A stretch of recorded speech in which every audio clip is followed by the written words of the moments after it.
Hello friends, നമസ്കാരം. ഞാൻ doctor വിശാഖടയിൽ.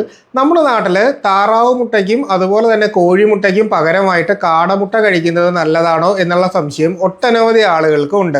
അപ്പോൾ എന്താണ് നിങ്ങളുടെ ഇതിനെ പറ്റിയിട്ടുള്ള അഭിപ്രായം? അപ്പോൾ ഇതിനെ പറ്റിയിട്ട് ഞാൻ എന്തായാലും ഒന്ന് ഡീറ്റെയിൽ ആയിട്ട് നിങ്ങൾക്ക് പറഞ്ഞു തരാം. അപ്പോൾ അതിൻ്റെ അകത്ത് വരുന്നതെന്ന് പറഞ്ഞാൽ, നമ്മളിപ്പോൾ കോഴിമുട്ട ആയാലും താറാവ് മുട്ടയ്ക്ക് ഒരു പകരക്കാരൻ എന്നുള്ള നിലയിൽ തന്നെ നമുക്ക് ഈ പറയുന്ന കാടമുട്ട ഉപയോഗിക്കാനായിട്ട് സാധിക്കും.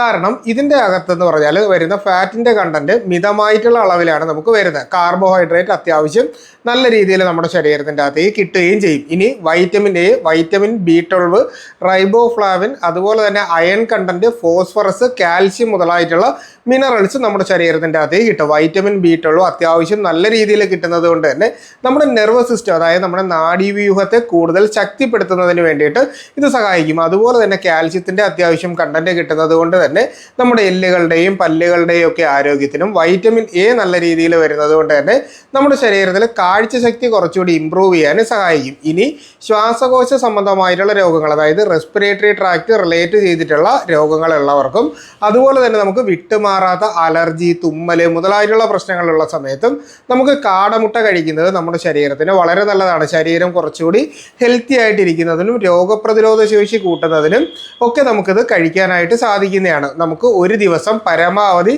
2 മുതൽ 4 കാടമുട്ട വരെ കഴിക്കാം. പക്ഷേ കൊളസ്ട്രോളിൻ്റെ അളവൊക്കെ കൂടുതലാണെങ്കിൽ പരമാവധി 2 കാടമുട്ടയിൽ കൂടുതൽ നമ്മൾ ഒരു ദിവസം കഴിക്കാൻ പാടില്ല. ഇനി ഇത് കഴിക്കാനായിട്ട് കൊടുക്കാൻ പറ്റാത്ത ചില കണ്ടീഷൻസ് കൂടി ഉണ്ട്. അതായത് ഗർഭിണികളായിട്ടിരിക്കുന്ന സ്ത്രീകൾക്ക് നമ്മൾ ഈ പറയുന്ന കാടമുട്ട അമിതമായിട്ടുള്ള അളവിൽ കൊടുക്കരുത്. അതുപോലെ തന്നെ കൊച്ചു കുട്ടികൾ, അതായത് നമുക്ക് ഏകദേശം 2 വയസ്സിന് താഴെയുള്ള കുട്ടികൾക്ക് നമ്മൾ കാടമുട്ട അമിതമായിട്ട് കൊടുക്കുന്ന ഒരു ശീലം ഉണ്ടെങ്കിൽ അത് നമ്മൾ കുറയ്ക്കേണ്ടതാണ്. അതുപോലെ തന്നെ ഇത് പുഴുങ്ങിയതിന് ശേഷം മാത്രമോ അല്ലെങ്കിൽ നമ്മളിത് ചെറുതായിട്ട് പൊരിച്ചതിന് ശേഷം മാത്രമാണ് നമ്മളിത് കഴിക്കാനുള്ളത്. അല്ലാതെ പച്ചയ്ക്ക് ഇത് കഴിക്കുന്ന ഒരു രീതി നമ്മുടെ ശരീരത്തിന് നല്ലതല്ല.